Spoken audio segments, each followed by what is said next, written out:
அனைவருக்கும் வணக்கம். நாம இந்திய சுதந்திர போராட்டத்துல இம்பார்ட்டன்டான 5 கொஸ்டின்ஸ் பத்தி தான் இன்னைக்கு பார்க்க போறோம்.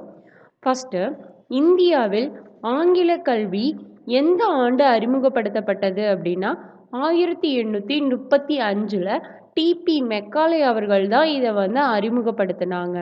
அடுத்தது, சுயராஜ்யம் எனது பிறப்புரிமை, அதை அடைந்தே தீருவேன் என கூறியவர் யாருன்னா, பாலகங்காதர திலகர். எந்த வருஷத்துல இத சொல்லியிருப்பாங்கன்னா, 1897ல சொல்லியிருப்பாங்க. அடுத்தது, இந்திய தேசிய காங்கிரஸை உருவாக்கியவர் யாரு அப்படின்னா, ஏ.ஓ. ஹியூம் என அழைக்கப்படக்கூடிய ஆலம் ஆக்டேவியஸ் ஹியூம் அப்படின்றவங்க தான் இத ஆரம்பிச்சாங்க.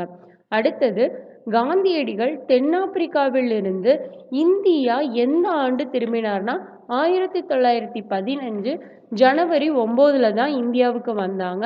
இந்த நாள தான் நம்ம வெளிநாடு வாழ் இந்தியர் தினம் அப்படின்னு சொல்லி கொண்டாடுறோம். அடுத்தது, சென்னை வாசிகள் சங்கம் எப்போது தொடங்கப்பட்டதுன்னா, 1852ல தொடங்கப்பட்டது. இதை தொடங்கியவர் யாருன்னா, கஜுலு லட்சுமி நரசு செட்டி அப்படின்றவங்க தான் தொடங்கியிருக்காங்க.